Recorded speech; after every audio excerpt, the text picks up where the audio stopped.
Welcome to Creepy and Geeky. I'm your host, Robert, and on today's episode, I'm talking to returning guest Alice Boyd Leslie about Evil Dead 2013. Alice is the co host of not one, but two podcasts, Drunken Horror and Not Another Teen Podcast, and she also occasionally writes reviews for Film Hounds. Welcome back to the show, Alice. Thank you so much for having me. It's been a good while, hasn't it? Yeah, it definitely has. Yeah. I can't even remember the last episode you were on. That's so funny. Um, but I know we've had a good time on before, so it was great that you wanted to come back on and join me for this. I'm kind of going over the Evil Dead series again. I've covered it a couple of times on the podcast before, but always either like I did it once where I talked about the whole franchise in one episode, and then I did the double features like I used to do. And so this is my first time doing each of the movies individually as episodes. So and because it's my favorite horror franchise, I needed to give it the time and space for each movie to have their own episode finally. Yeah, So amazing. yeah. So Evil Dead 2013, obviously this is like the return of the Evil Dead franchise, which hadn't been anything new since 1993 when Army of Darkness had come out. So this is 20 years later, we finally got something. And we don't. It was billed as a remake, but when you watch it and you kind of and then in context later, it's more of a continuation of the series. It has certain things that are similar to the original, but it deviates pretty wildly even from the jump.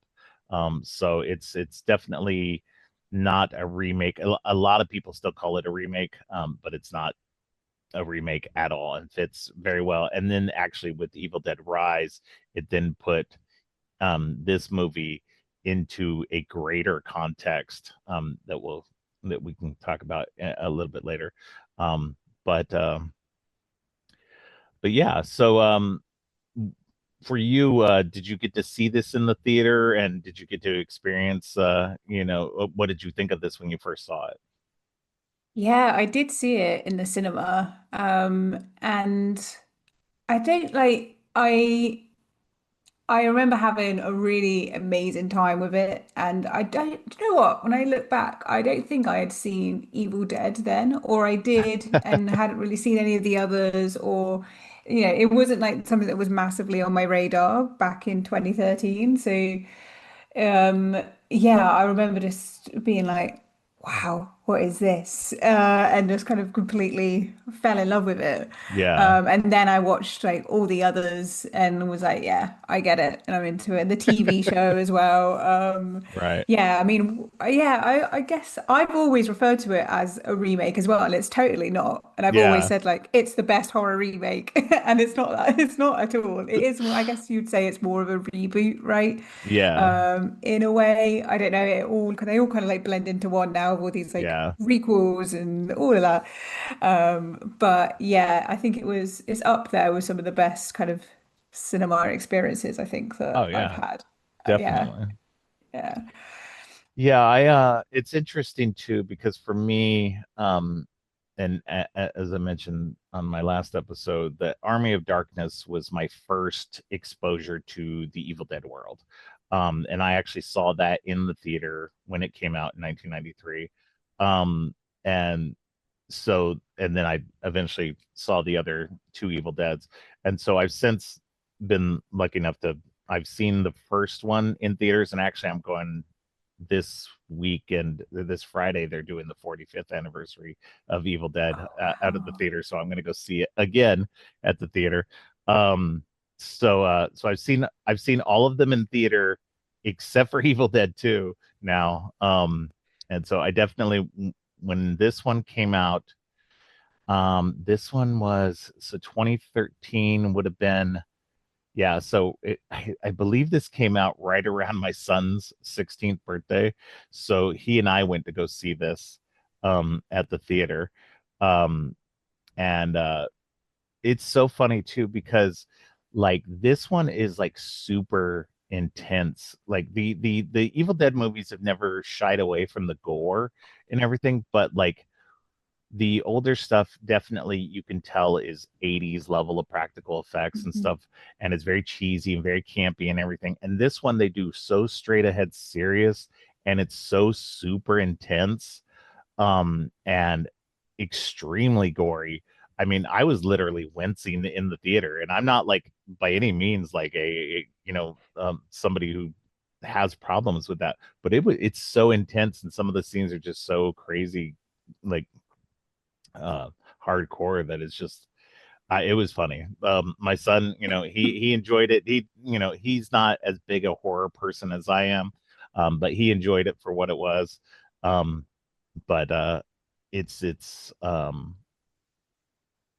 but yeah, it was, for me, being able to see this in theater and having a return to the Evil Dead world was like really cool, because it set off this whole firestorm of stuff later on. Because then after this, they were going to make an Army of Darkness 2, and then they were going to make a sequel to this movie, and then they were going to combine the two together to make them into like one, like to kind of bring them all together. But then they ended up scrapping all that to make the Ash versus Evil Dead TV show that you mentioned. Um, and then um, and then obviously now we've got Evil Dead Rise, and as of recording this just yesterday, the new teaser for Evil Dead Burn came out. So I'm excited for that one. But Yeah. yeah, just I enjoyed this a lot. It's so funny too, because um I just that's so funny that you said this was your first exposure to Evil Dead. How is that going back and watching all the earlier stuff with the tonal shift? Because the earlier ones are so much more funny and not serious compared to this one. I think I loved it. Oh yeah, I mean because I love the campiness as well as all the kind of gory stuff. So I knew that that's what it was kind of supposed to be like. Right. And so I wasn't kind of expecting it to be any kind of level as what we had before. And I'm fairly sure that the 2013 one was my first exposure. Or I kind of, or they were very close to each other Right. anyway. But yeah, it's hard looking back that long ago now and like and Right. trying to remember. But yeah, I mean, I love the originals as well. I think they're so much fun. Like I said, I love the kind of campiness, and Yeah. it's funny with that because my partner hadn't seen 2013 version until today when I Oh stuck it wow. on to watch for this, and he was like, "So has it got any of the kind of like campy likeness to the other one?" And I was like, "It'd been a while since No. I'd seen it," and I was like. I don't think so. You know, when you're not sure if there's like a little line or, Yeah. something like that, odd little things that the Deadites say. But then as we were getting into it, I was like, oh yeah, no, there's definitely no campiness to it at Yeah. all. Yeah. Like it's full on, like balls to the wall, like gore and just like lots of trauma as well, Yeah. which is like a really interesting kind of subject to like base it all around as well, like Yeah. addiction and trauma. Um, so yeah, it was fun because he was also like, he doesn't mind horror. Kind of is more forced to watch it because of me. But Yeah. there was lots of kind of just hiding behind a pillow or just like, I'm just gonna watch something nice on YouTube on my phone while you carry on watching this. Because yeah, the It's so funny. the gore is a lot, and I'm like you as well. Yeah. I'm all right with gore, but yeah, there are some scenes where every Oh, time I'm just like, oh God, yeah. no. The needle and the eye is one for me. That one, That's oh, the too exact one. much. Yeah. Yeah. Yeah. Um, yeah, no, I think that's so funny too. And because I know this movie is kind of divisive, especially amongst Evil Dead fans. There's some people who are like me who just like embrace it all. Like I love the campy Sam Raimi stuff, because that's what I knew for so long. And but at the same time, this one, just I love that this one went in that kind of different direction, and just went for it. And especially because Raimi and Campbell and all of them were still involved in this. They still, it was, every Evil Dead movie is championed by Raimi and them. They're the ones in charge. They're the ones producing these movies. So they handpick all of the directors since and say, here, have fun in our playground. And so I love that each one of these is kind of different and not exactly the same as, Raimi's trilogy. Um, and, but they still fit within the universe. Yeah. Um, and I think that's what's really great. And so I know just, there's some Evil Dead fans who don't like it because this doesn't have Campbell in it. It doesn't go campy. And that it's just what it is on its own. But I really love it because of that. Because again, like you said, like we've talked about, this was initially kind of billed as a remake.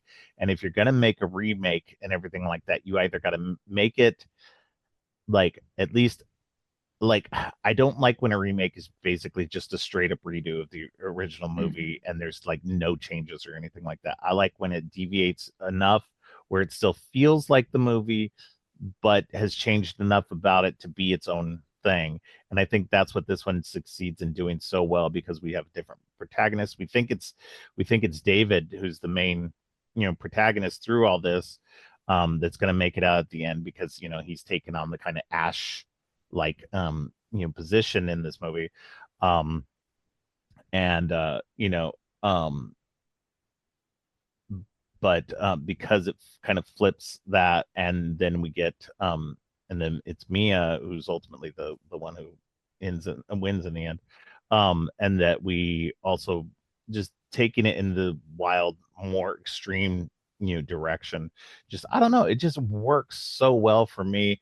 I know it's not going to work well for everybody else, but it still feels very much in keeping with um the overall world of Evil Dead. Yeah. And I think that's where it ultimately succeeds at the most.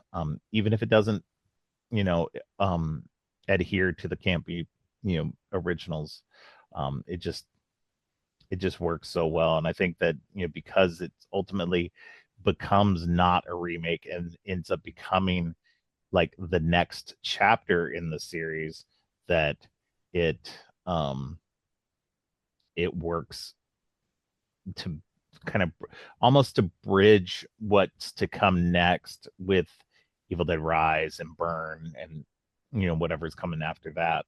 So I love that it's we get that and it helped usher in Ash versus Evil Dead. So we did finally get more Bruce Campbell as Ash, and so there's so many things that this movie kind of helps launch in that way that I don't know, I just love this one because of what it does, and I just in its own right, it's just such a good movie.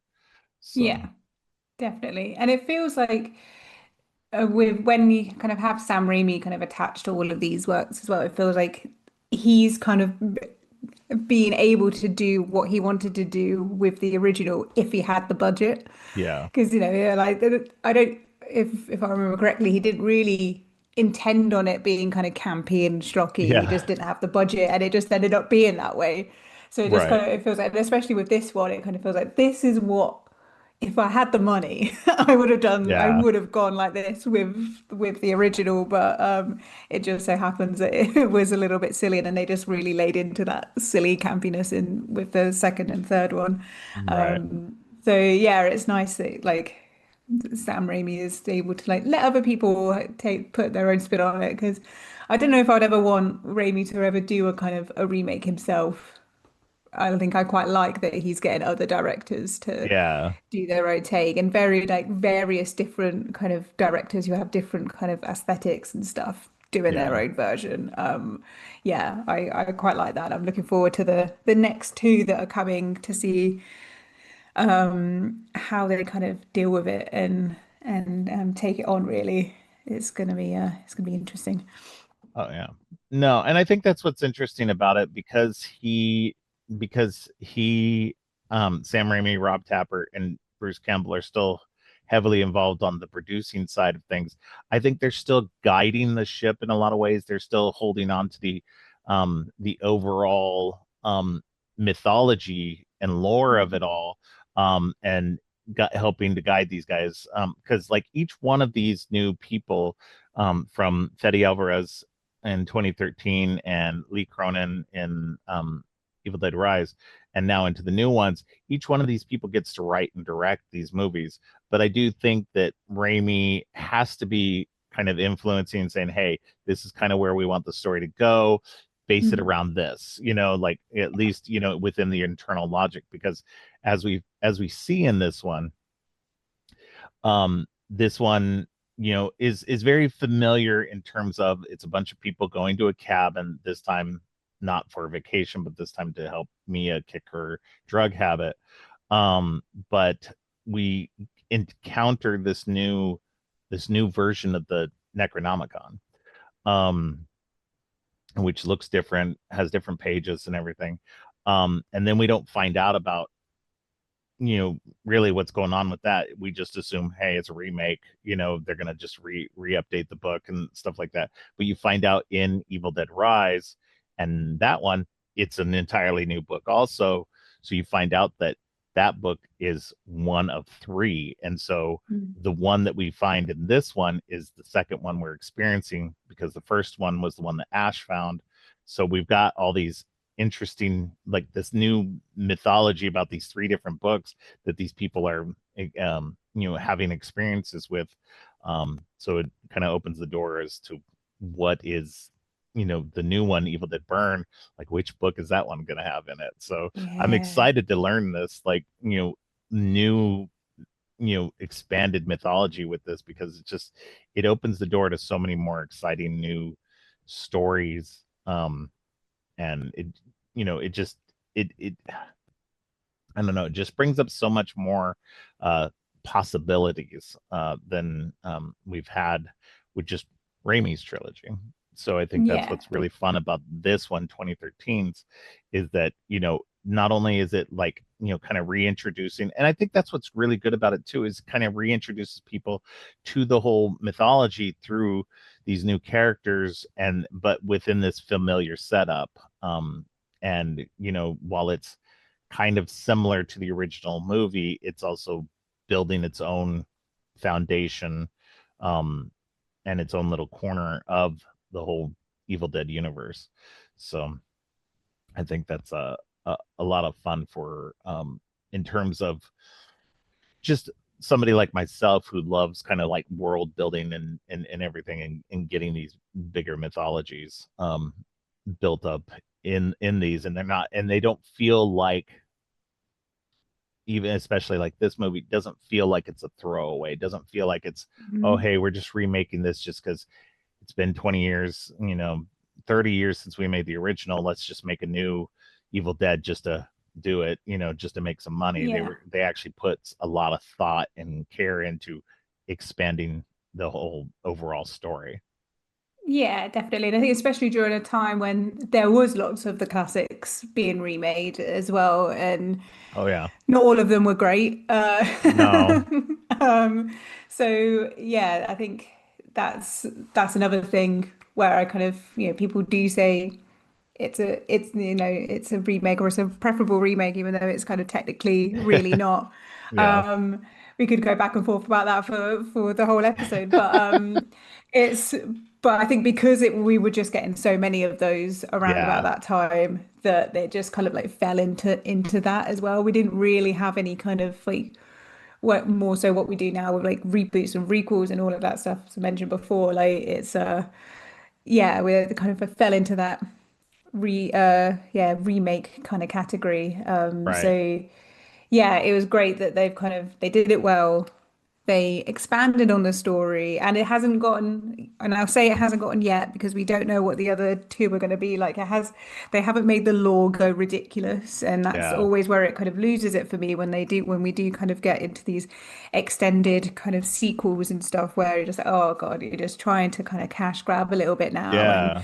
making the lore seem like if as long as it doesn't go to like aliens or or anything like that, or any or also like any origin as well. Yeah. Like I hope that the kind of future too, and especially and with this one as well, because it could have gone into like the kind of more originy kind of side of Oh yeah. stuff, or especially at the start or Yeah. something like that. Yeah, I'm glad that it's kind of stuck to the roots of the original, Yeah. but it took its own kind of millennial spin on it, we'll say. Yeah. No, I agree with you. I think it's interesting to put it in the context of when it came out too, because like you said, there were a lot of reboots at that time, like remakes at that time. We had the Friday the 13th, the Texas Mhm. Chainsaw Massacre, the Nightmare on Elm Street. Like everything was getting rebooted around that time. Um, and then this one came out, and yes, it was definitely billed as a remake. It was definitely everybody. That's how we saw it when it was coming out. We were like, okay, it's just following in that trend of all the old horror movies getting like bigger budget, more glossy, you know, um, remake style things. And where a lot of those were just kind of like, they're okay, or or they were terrible, depending on which ones. Um, this one, I think this one kind of falls into that. Like, it was one of the first, what we consider now a requel, Yeah. where it was like a reboot sequel, um, but kind of like in that vein of the remake. And so it definitely interesting for that time period, because like all the others were definitely remakes. They were like, okay, we're going to go back, we're going to tell the story, but we're going to maybe add some extra lore to it, that like you said, an origin story. And they didn't do that. They were like, you know what, we're just going to tell this story, we're not going to add any extra depth to it, we're not going to say, oh, this is where the book came from or anything else like that. They were just like, look, we're going to tell this story, it's going to be insanely gory, and it's going to be scary as hell, and you're going to love it. And Mhm. I mean, it did well. It did well when it came out. Despite some naysayers and everything like that. I think it and it has stood the test of time, being, like you said, one of the better, even with people who consider it a remake, one of the better remakes that's Yeah. come out, because I think it did take that tack of not being a true remake and just being a requel, that we and then jumping off from there, everything that came out afterward because of it. So I think that it putting it in that context of the time it came out is really important, because it was a lot. There was so many of these things getting remade and redone, that it was kind of, it could have gotten lost. Yeah. But I think because of the talent behind it, that it ended up um, becoming much better than it could have been at the time period.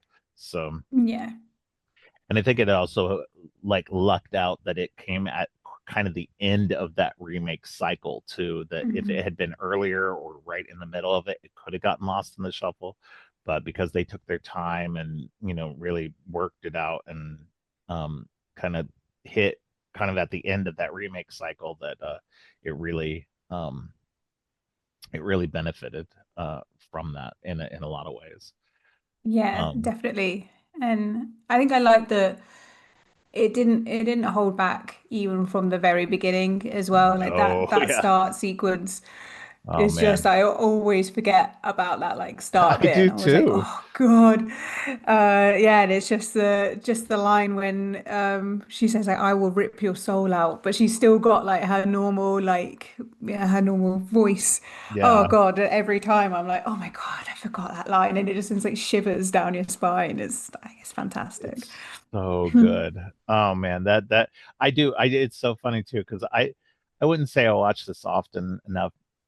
Like maybe every couple of years or so, maybe once a year. I don't even know, but I it always, I always forget about that opening sequence. Because it's just every time I start the movie, I'm like, oh yeah.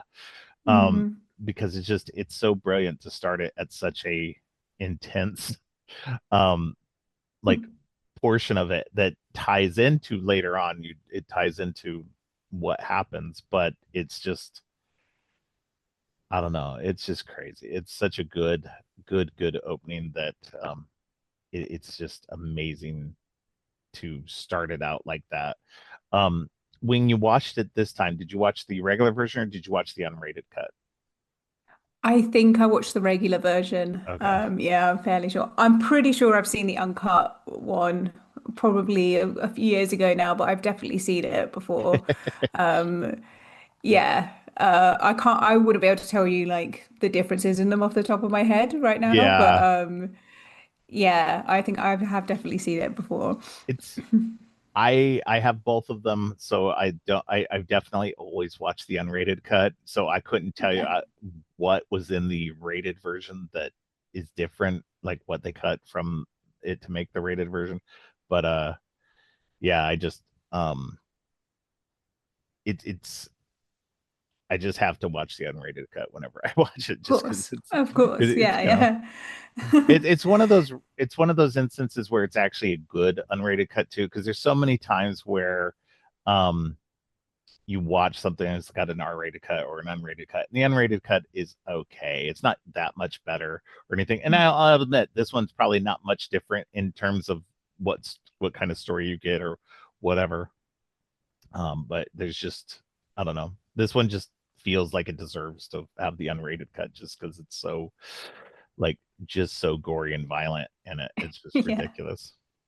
And it's crazy to think that the rated version or the kind of the original theatrical version isn't the unrated version. It's Yeah. like the just the gore and the sheer amount of blood in that final sequence and stuff is just like yeah, like insane. So yeah, I have to like just look it up just to remind myself the difference between them because like maybe I did watch the unrated version, I just didn't realize. Yeah, I remember watching the theater and it was just so intense in the theater. I was just so surprised at how intense it was. Especially for 2013, you know. So Mm. um it just yeah, it's crazy. I don't know that that that there was much of a difference. I'm looking it up right now. Um there's it doesn't look like there's too much that was added. Um there's extra just like really weird little extra stuff. Mostly just little blood shots and stuff like that. Hmm. And I think the end at the very end um she gets picked up by a guy after I think that's one of the biggest things is that like during the end credits. Um she after she's left the cabin, she's walking down the road, she collapses, and then she gets picked up by a guy in a pickup truck and gets Oh and yeah. get driven off. Um and so I think that's one of the biggest things was just the addition of that end credit scene. But Yeah. and also like just I'm sure there was a lot more buckets of blood added to the unrated scenes. So Yeah, most likely. I think it was like altogether there was about 70 gallons of blood used yeah. in that final sequence. It was like 50 gallons, like Yeah, because it was something like just that. It's like like pouring blood rain. Yeah, yeah, it's absolutely crazy. But that's crazy. yeah, it's such a fantastic kind of final sequence. And I think also what I love about this film as well is it does do the little kind of Easter egg nods to the original as well, but Yeah, it's not, they're all earned, they're not cheesy, they don't make your yeah. eyes roll. It's like when she gets the chainsaw, you are like, yeah, we've got the chainsaw rather than be like, oh, of course, there's got to be a chainsaw. Like, and I think that's what they do really well with this as well, is that Oh yeah, everything, all the little nods are all earned yeah. and done well. The Yeah, necklace, yeah. it's like it's there, but it's different. It's definitely like so many of these things are like interesting little nods to the original without being slavish to it, and without, like you said, without it being kind of cheesy. um Hmm. yeah, I think that's and it's so funny too because like when watching Evil Dead Rise, I rewatched that again recently as well, and Evil Dead Rise actually kind of has a little bit more of those almost kind of cheesy nods, but even Yeah. in that, it works. Like, and so it's Hmm. so funny too because it's just like the differing tones and stuff like that. But for this one, because the tone was so kind of like serious and intense, that like it would have felt really weird to have the really silly, like you know, saying groovy or something like that through the course of it, or Yeah, yeah. just really silly things. But it pulls it off so well. But I want to talk about the characters as well too, because they Hmm. we have David, who's like, like I mentioned earlier, is like our Ash character in this because he's the one who's his sister's there, Mia, and they're trying to get her off drugs and everything like that. And it feels like he's the main character through all of this. It's kind of hard to rewatch the movie because he's not, in the Yeah. end. But they kind of share it. It's kind of a shared dual lead situation. Um, but um but definitely that's how it feels when you first watch the movie. Is David is our Ash character. He's our lead, and he's just trying to help his sister, and things are going wrong with her. She gets taken over by the Deadites, um and then everything just goes to hell, because of that incident. They Hmm. find the book and everything, um but he's such a I think it's such an interesting character too, because he does play, and again, setting this in the context of this time period, he feels very much kind of like a lot of the male protagonists during this time period, where Yeah. they they they're kind of bland. Yeah. He's not terrible. I think the actor is doing a good job at playing the character, but I think the character itself is just kind of bland.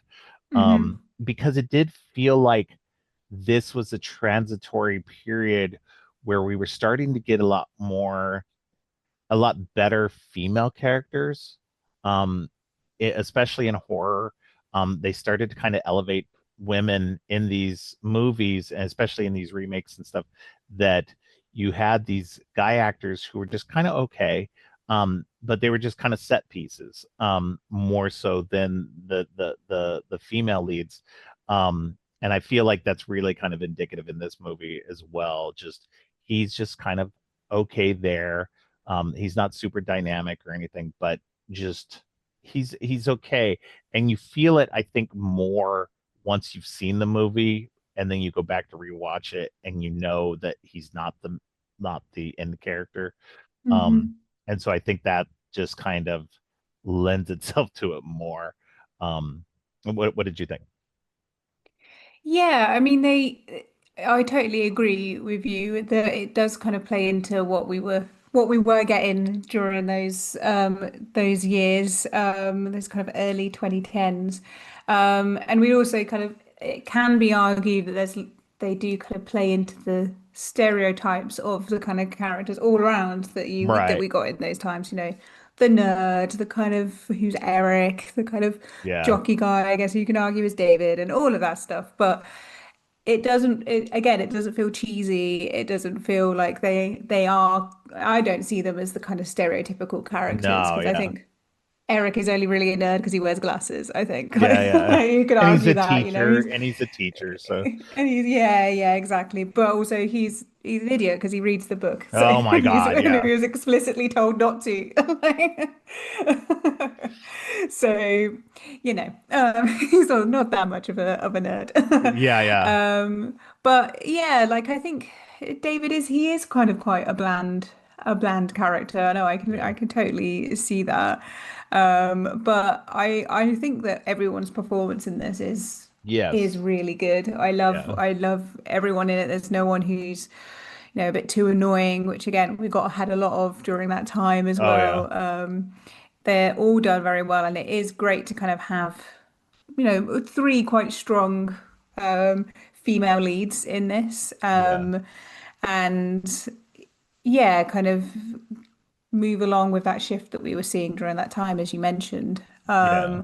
I think Mia is absolutely fantastic in this. Jane Levy, like you kind of you really feel every time I watch it, I really feel for her, especially kind of Yeah. during the start bit when she does start to kind of get possessed or get taken over by the Deadites, and however you see it, because I know that some people say that it's not possession, so won't go down that hole. But yeah, it's I and everyone kind of thinks that it's just a symptoms from her withdrawal and Yeah, yeah. all of that. I think that like all of that kind of early sequence stuff is so good with her. Like it just makes me just want to help and look after her as well.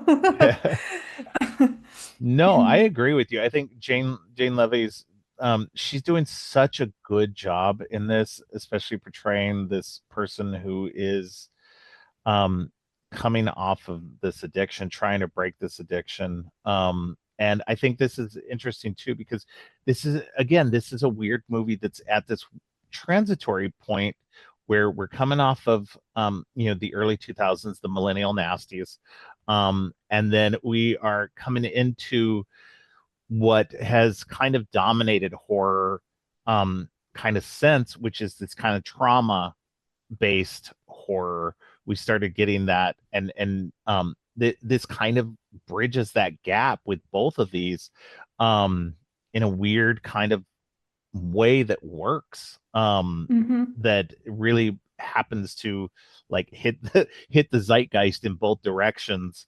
I think that's what I think it's so interesting when thinking about this movie in terms of in terms of when it came out is it feels kind of like one of those movies I think that, and just not just because I'm a huge Evil Dead fan, but feels like one of those movies that really needs to be talked about a little bit more in these terms of hitting on these themes, and being at this kind of transitory period between the two kind of interesting points in time in horror, um and kind of capitalizing on that without knowing it.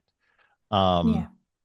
But I think, yeah, she's doing such a great job at portraying this character because you feel really bad for her because yeah, she's suffering through this. She gets I do call it possession, the Deadites possessing. I just think that once you're possessed, it's almost impossible to come back from. Yeah. Like largely once you're possessed, your soul's gone. Your Yeah. body is just a meat sack for the Deadite at that point. Um, Hmm. uh, so I mean, obviously, she's able to come back from it later on in the movie, and like Ash in the original movies, he comes back from it at one point as well. So there is like instances of it, happening. So it is possible. It's just not usual. Yeah. It takes a particularly strong person to be able to push those out. Um, but I think it's once she's possessed and the things that she's doing, I can see where, from the perspective, I mean, because in the real world, we would just be like, okay, she's just really suffering from withdrawals and she's really having this hard time. We would all assume that. So, I mean, Yeah. just, like nobody would think, oh, she's possessed by something otherworldly. But I do love how they kind of expand the mythology in this too. It's they changed it from, because in the original trilogy, the Deadites had like solid white eyes, and in this one now they've got these yellow rimmed um uh uh eyes now, and so it kind of changes the mythology. And again, it's something that I learned in when kind of when I was rewatching Evil Dead Rise too, in the little trivia bit, is like in that one, the mother when she first gets possessed, she's got like silver ring eyes, and then each one of the kids is a different Deadite as well. But the daughter becomes one with the yellow eyes, and then the son has the white eyes, the pure white eyes. And so I was like, oh, they are really expanding the mythology. And in Evil Dead Rise, they really kind of build on everything that we've learned in these earlier movies. So I really like how they are this movie. Again, this movie is so weirdly transitory for like horror in general, but also Evil Dead, specifically. it's like, Raimi and company were like, okay, well, we're going to expand on this. We're going to make this movie. It's not just going to be a remake. We're going to build something off of this. Yeah. And I really like, and like, in a way, like, I don't know that they thought of it at that moment, but like, I think they did a really good job in capitalizing on it afterward, Yeah. with the Ash versus Evil Dead series, and now with Rise, and then continuing on, with everything. It's just, now talking about this again has got me so jazzed up for this series, even more so than I always am, Hmm. because it's just, yeah, it's just so fun to like think about, where they're going to go with all this. But you know, Jane Levy, she's so good with portraying that. And then once the possession fully takes over, and the Deadite then starts actively like coming after everybody, it's, oh man, it's so good. She plays that so well. Um, Oh God, yeah. so intense. There's It's so like, funny too because she's not a horror fan. And yeah. she did so well with it. Go ahead. I'm sorry. No, it's okay. I was just kind of sort of thinking of some of the bits that I remember really like getting me when I first saw it, and even kind of again now on rewatches. It's anything when she's in the cellar, and is it Natalie goes down there, like that bit always really scares me. And anything where when she kind of changes her voice again back to normal and she's Yes. singing the lullaby and all of those little bits, just like for someone who doesn't like horror, she does a really good job at Yeah. being fucking scary. Like um so maybe that's the secret. Maybe you need to like not be into horror to be this kind of like super scary person. No, absolutely. But yeah, she's just fantastic, and I really like that they kind of it's interesting that they did this kind of base it around this drug addiction as well, Yes. rather than it being a holiday or oh I need to go and get over a breakup or whatever it is. Like they've based it Yeah. around addiction, which is great because it really kind of leads into what we were saying before, like people being like, oh, she's just got withdrawal symptoms and she's going crazy and all of this stuff. But yeah, it's a really interesting take to like first of all go down that route. Yeah, no, I agree. I think she does such a fantastic job. And I think it's one of the fun parts of, the Deadite, uh method, I think, that, and you see it in the early Raimi movies too, because he does it there too. But it continues on, is this constant shift back and forth. The Deadite likes to mock, Mhm. the loved ones, and constantly shift back and forth to make it seem like the person is still there, Yeah, that their soul is still in there, and that they're, but it's like, it's obviously just using their body to mock them. And it's just one of the most insidious things, like, and I think it's so funny too because it's I will admit I'm not a huge, religious horror person, so stuff like Exorcist and stuff doesn't really do anything for me, even though that's very, very much a demon possession type of thing. Whereas this, I don't know, this works because I guess you take the religion part out of it, and it's just this otherworldly entity, that it makes it so much more fun and interesting.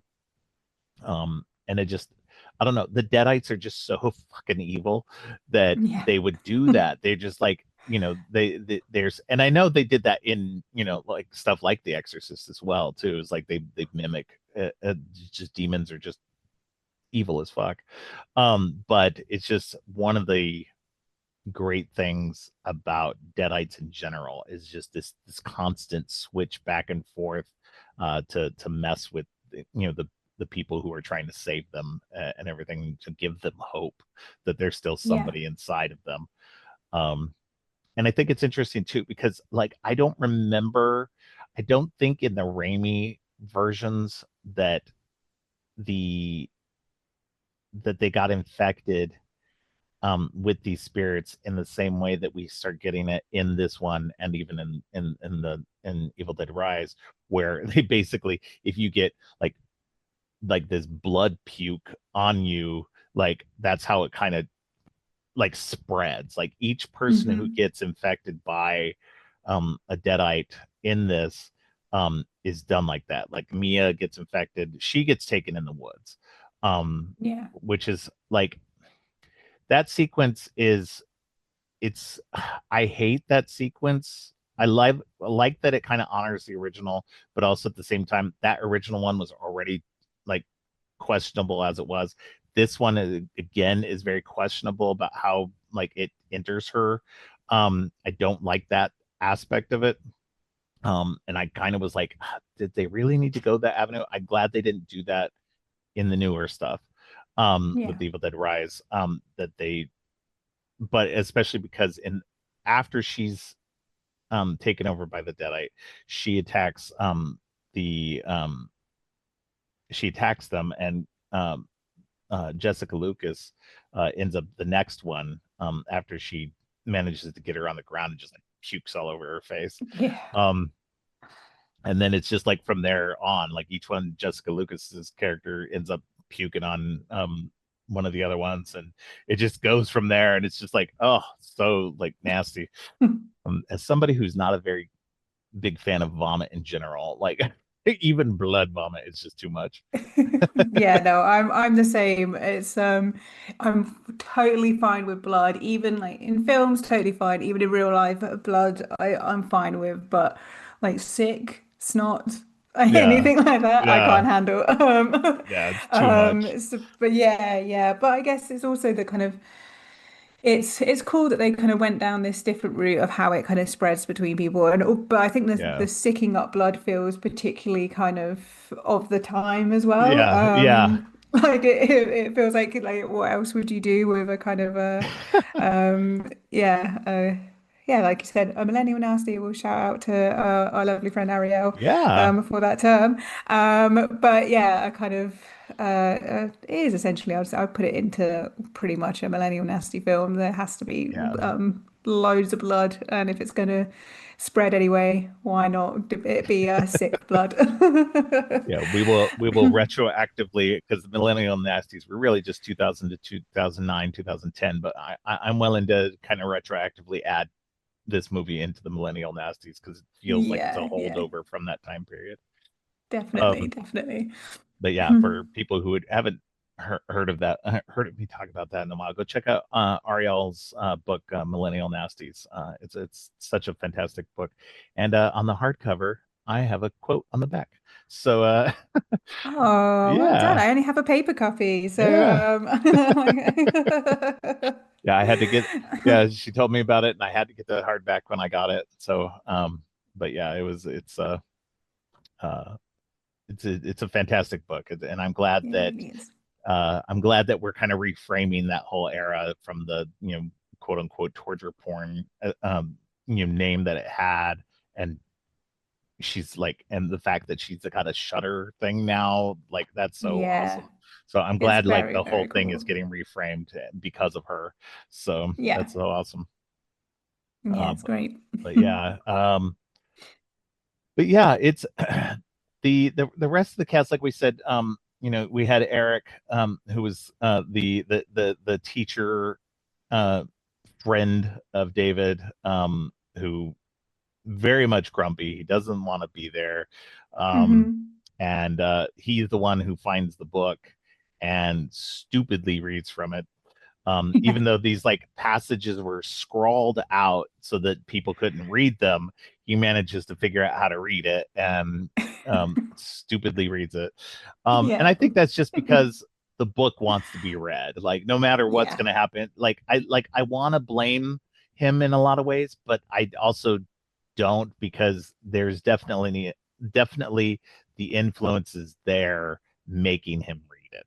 So I don't Hmm. feel like it's 100% his fault, um, because he's being unknowingly influenced to do it. And because Yeah. it's something you see in also in Rise too, that the kid who accesses the new book and those records and stuff like that, he's not he's being pulled into it. And so I think Yeah. that's ultimately kind of, the it starts as a fascination, but once you open the book, you kind of can't stop.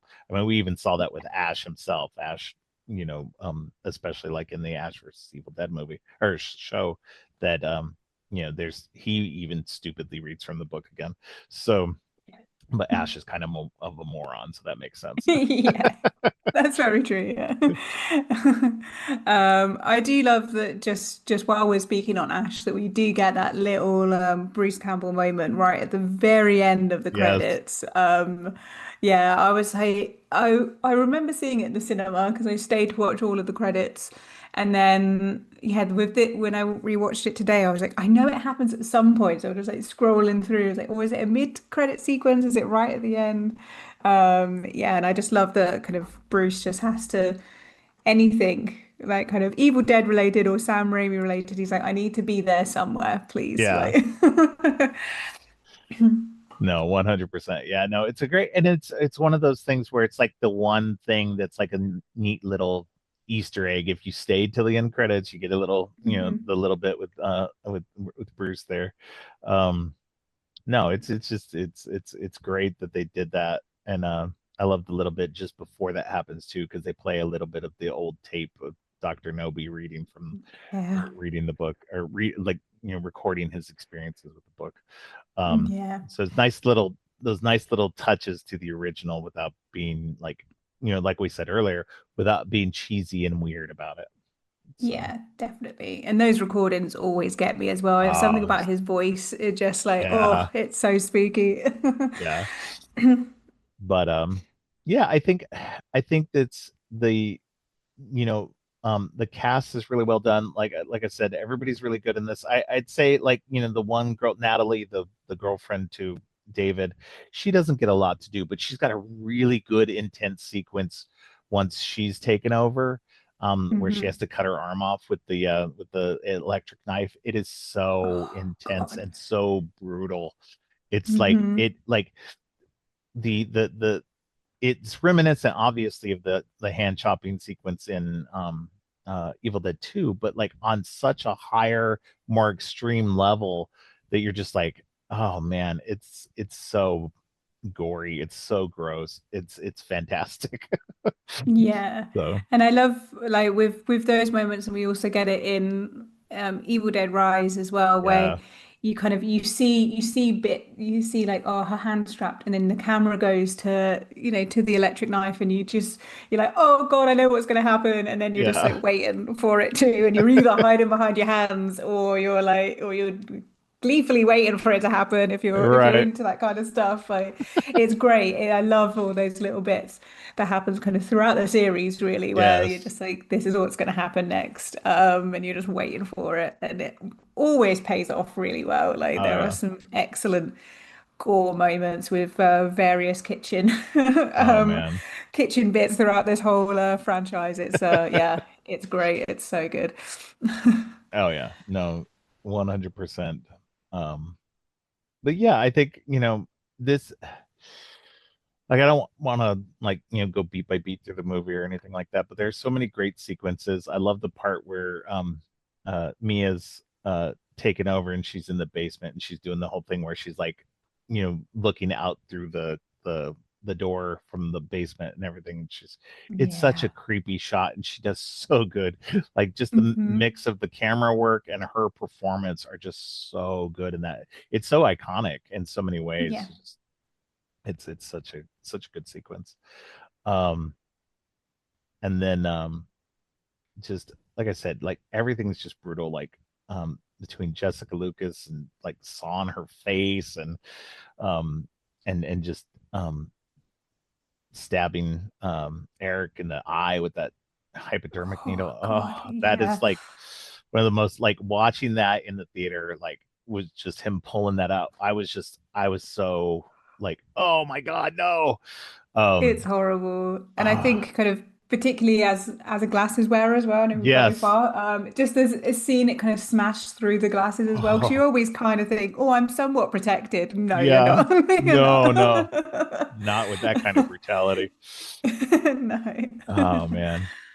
But yeah, and then like the whole nail gun stuff later on. It's just, there's so many great sequences of gore and violence in this movie.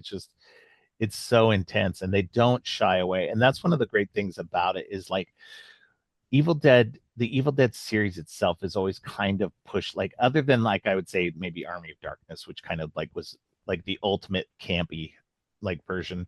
It doesn't shy away from the gore necessarily. There's still lots of gore in it, but like this this whole series as a whole has really embraced going for that extreme amount of gore and violence.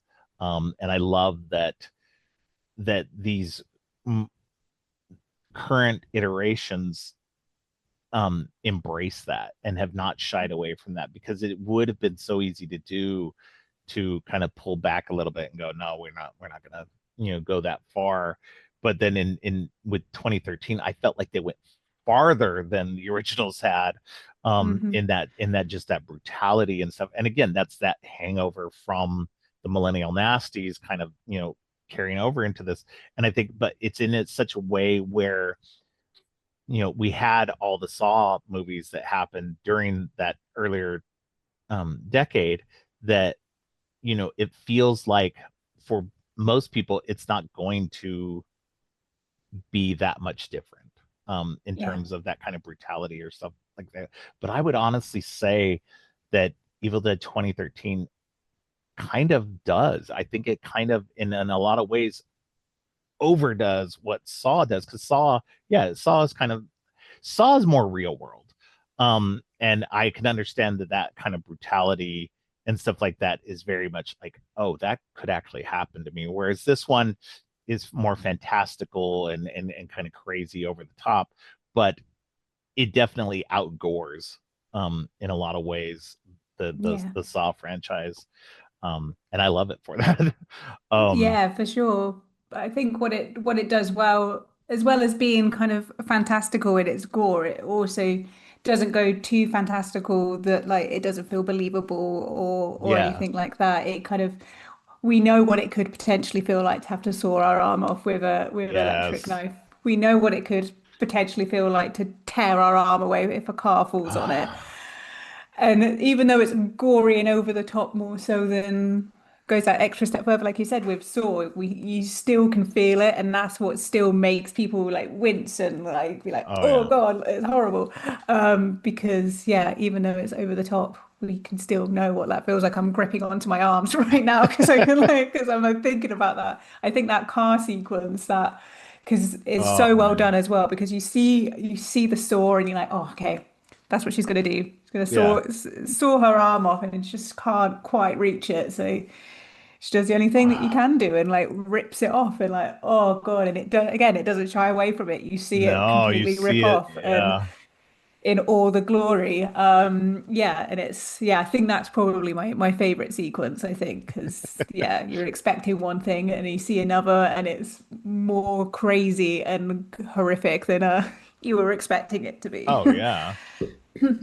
No, and I think this is interesting too, because this is an instance where we get, in the end. So David's trying to save Mia, and the only way he can figure out how to save her is to kill her and bring her back.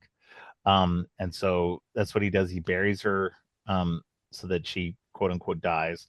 Um, and then um he shocks her back, and she literally comes back, and she's back. The deadite influence is gone. He manages to purge it out of her. um but then he ends up dying, um being attacked by Eric, um who is now then been taken over. He'd been left for dead as well, but he was taken over by the deadite. And um they end up burning in the cabin with her being outside, where this blood rain starts to drop.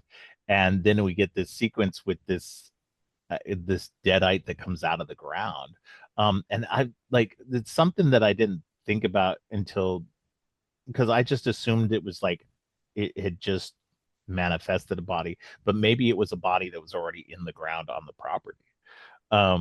Yeah. So that's, it just inhabited somebody that was already there, maybe. I don't know. Yeah, It's not very clear.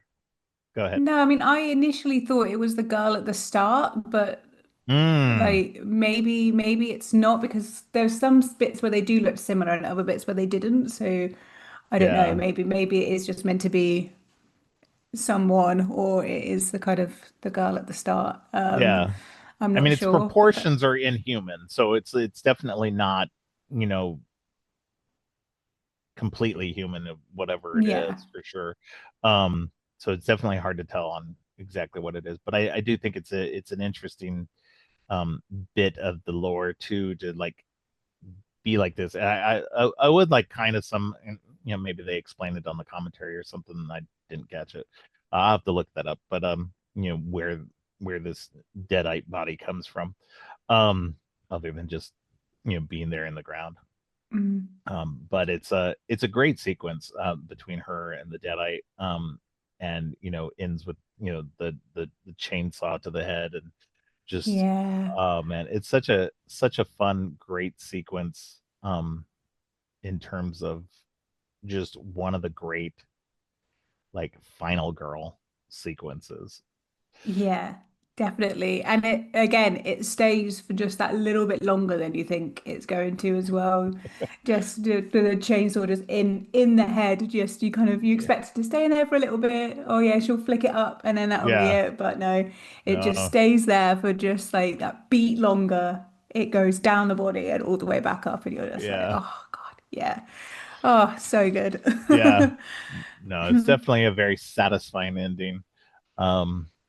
And like I said, there's the bit, I guess, in the regular version, it just kind of ends with her there in um the dirt. It stops raining and everything, Mhm. um, and then it kind of ends on the book. But then in the unrated version, you see her walking down the road later, and she's gets picked up by a guy and presumably to be taken to a hospital. Um, but yeah, this is just such a fun movie overall. I think the characters are for the most part are really well done. They serve their purposes in each section really well. I love that Mia becomes the final girl in the end, that she's eventually saved through this. I would really love to see, or at least read, some continuation of her story. They Fede Alvarez had wanted to do a sequel to this, but I think with everything else, he just got caught up in doing other movies and stuff that he never went back to it. And I think Raimi and them also kind of, because they just started to develop Ash versus Evil Dead, they kind of went away from that for a bit. So I'd still love to see Mia come back in some way. It'd be great to have her come Yeah, back in one of these future movies, just as even like a little cameo. Maybe yeah, kind of like how Ash and some of the other characters came back for Ash versus Evil Dead. It'd be great to just have that kind of you know recurrent theme of just these people coming back later on to maybe help some of these other survivors out. um I Because I know Bruce Campbell, he's never going to come back to doing Ash in live action, he said, especially now because he recently had announced that he had a cancer diagnosis. So hopefully things go well for him. We'll still have many yeah, more years with him, but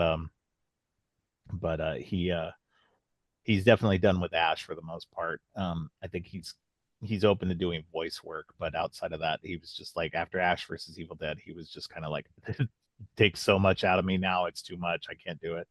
Um, yeah, so it'd be great to kind of continue with Mia, but even without her, like, I love where the franchise is going. Um, and I'm glad to see it actually continuing, with the guidance by Raimi and Campbell and company. So yeah, um, definitely. And I think we've got some good directors behind the next two as yeah, well.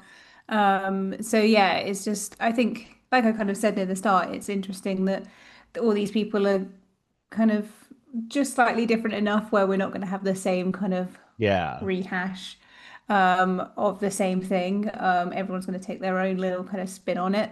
yeah, Obviously guided somewhat, but yeah, it's kind of yeah, it's exciting to kind of see what's gonna come from it all. I would quite like to see a kind of female directed Evil Dead film. Yes. Yeah. That would be great. But yeah, maybe we'll get that in the future. Who knows? I hope so. Yeah. Yeah, Yeah. it would be really cool to see um some more, female energy behind the scenes like that. Especially because it does feel like since 2013 they've really gone in this direction of more female leads, because we Hmm. had Mia in this one, we have you know the mom and the aunt characters in the next one, and even in Evil Dead Burn, the main character is a woman in that as well.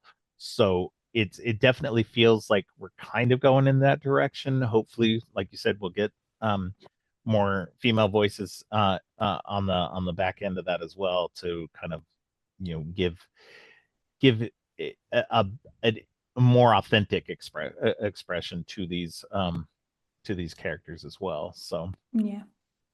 because I know there's plenty of um, female Evil Dead fans, so Yeah. Yeah. it's For sure. definitely not a franchise that is male dominated at all. So, No. um, No, definitely not. Yeah, it would be cool to see. Definitely. definitely. All right. Was there anything that you wanted to talk about that we didn't already mention? No, I don't think there's really anything else. I think, yeah, as we've kind of said, I think it's a great film. One of my favorites. It's not one that I rewatch super often. And then every time I watch it, I'm like, why don't I watch this more often? Right? Yeah. It's fantastic, and I do love how it's kind of mostly loved by everyone, kind of in and outside of horror. Yeah, it's great, and I love that it has also kind of like paved the way to have other good films of the kind of franchise. I really loved Evil Dead Rise as well, and it Yeah. hasn't just kind of they've done all so far anyway. They've done all these kind of remakes, requels, reboots, whatever we're going to call them, really well. Yeah. Yeah, so yeah, like I've said, I'm really excited for what's to come. I feel like it's one of those things where Raimi and company are very intentional about what they're doing with it now, and that they reach out to filmmakers and go, and especially because they seem to be going after new filmmakers. They're not going after Yeah. established people. They're going after new filmmakers and going, "Hey, do you have an Evil Dead idea? And if you Hmm. do, we'll entertain that, possibly depending on what it is." And so I think Yeah. that's what's interesting, is that they're actively looking for new talent. And because Lee Cronin had only done one, like Fede Alvarez had done no movies, he'd done shorts, and that brought the attention to him. Lee Cronin had done The Hole in the Ground previous to Evil Dead Rise. The new director is the one who did that movie Infested, which I no desire to watch because I don't like spiders. Oh Um, yeah, I, avoid it if you don't like yeah, spiders. I heard it. I heard it's very good, but I definitely will not be watching that one. Yeah, it is fantastic, but it's not Yeah, one for the for the yeah. people who don't like spiders in any way. And then Yeah, Evil Dead Wrath. That one is being directed by the director of Last Stop in Yuma County, which was actually a really good movie. I really enjoyed that one. Um, yeah, but it totally not a horror movie. It's more of a crime movie, which is really good. Um, but it's yeah, no, I think that Raimi is very smart in who he's choosing to get for these. And it's to me, it's worked so far, and I hope it continues to work out that way, and we get many more movies in this franchise, that with this kind of intentionality, not with just like doing it just to do it. yeah, um for sure. I think that Yeah, that's the specific thing, is just to be like, okay, we're going to do this because it's a good story, not because we just want to keep the IP out there. So yeah, so yeah. as long as they keep And doing that, then I'll be there. for sure, yeah. And completely forgot that this was a like feature directorial debut as well. And Yeah. Oh God, you'd be laughing, wouldn't you, if this was your debut into feature filmmaking? Like, oh, excellent way into it, Yeah. definitely. No, and I mean, it kicked him off into a great career.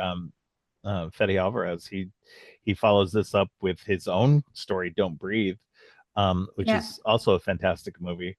Um, and then he goes on to do he does like the next movie in the Millennium Trilogy movies. And then most recently, he did Alien Romulus, which is a fantastic addition to the Alien franchise. So um, definitely definitely putting his stamp on the filmmaking world, and playing in these unique worlds, which I think is really cool. So Yeah, um definitely.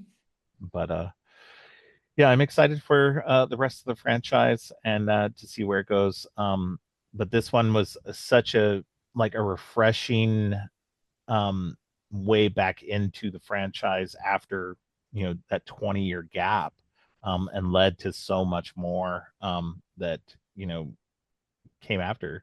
You know, um, Mhm. Next I'm talking about Evil Dead Rise. I'm not talking about Ash versus Evil Dead on the show, but I definitely think people should go watch that for the continuation of Ash and his storyline, because it is such a fantastic show, and I love that they were able to get that 3 seasons to kind of really kind of mess with his story, and to kind of breathe new life into that corner of the Evil Dead world.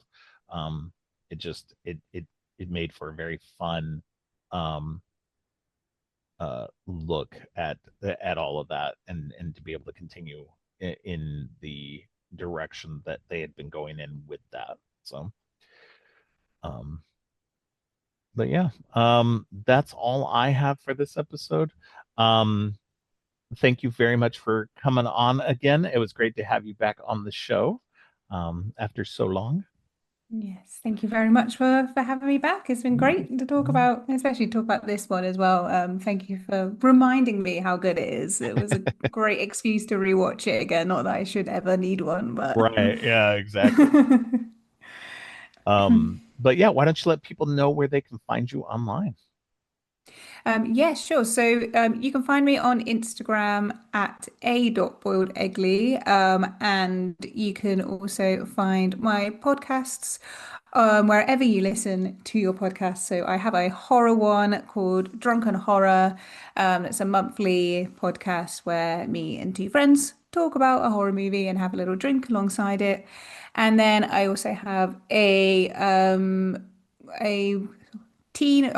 not a teen horror movie, a teen, just in general, podcast where we talk about, me and a friend talk about favorite kind of teen movies and the Okay. ones sort of kind of before it and the ones that are kind of the more of the newer ones as well, because we were both horror fans, but we both also loved the kind of noughties, 90s teen movies as well. Yeah. We just never had that outlet for us. So we've Right. put that together. That's called Not Another Teen Podcast. We do talk about teen horrors as well, because of course we got Yeah, of it. course. Yeah. Um, yeah, so you can find those wherever you listen to your podcasts. And then I also write for Film Hounds magazine, reviews and such. Whenever it's kind of festival season, you will see my name pop up a bit, and writing about some of the new films that are coming out. So yeah. That's awesome. All right. Yeah, and definitely I looked it up, and if you want to go back and listen to more of Alice and I talking about stuff, her previous episodes on here were we did a favorite double feature episode on Wes Craven's New Nightmare and Scream. And previous to that, we did an episode on Spider-Man Homecoming. So Yes. yeah. So those are the what is it? The Craven's New Nightmare and Scream one was back in May of 24, and the Spider-Man Homecoming was back in October of 23. So it has been a while since you've been on the Wow, it show. has been a while, hasn't it? Yeah, time flies. It's Oh, crazy. it is. Yeah, gosh. So, but yeah, so definitely go check out those episodes. Go check out her stuff and her podcast. That uh, uh, uh, Not Another Teen Podcast sounds fun. Um, and yeah, go check everything out. Go follow her on social media, and you know, we'll have you on again, hopefully sooner than 2 years from now. Yes, Yeah, please. we'll definitely get you back. We'll definitely get you back on before then. I got Fantastic. lots of fun stuff coming up. So, all right. Well, thank you again for coming on. I very much appreciate it, and we'll talk to you soon. Thank you. Bye. Thanks for listening. Creepy and Geeky is produced and hosted by Robert Clark. If you like what you've heard, please consider giving the show 5 stars and a review on Apple Podcasts and Spotify. And share the podcast on social media to help spread the word. Make sure to subscribe on your favorite podcast app or at creepyandgeeky.com. You can follow the podcast by going to creepyandgeeky.com and clicking on any of the social links. If you'd like to follow me, you can find my links at geekthulu.com. You can support the podcast by ordering teas and more on TeePublic or by donating to the coffee page. All of the links are in the show notes. Finally, don't forget, stay creepy.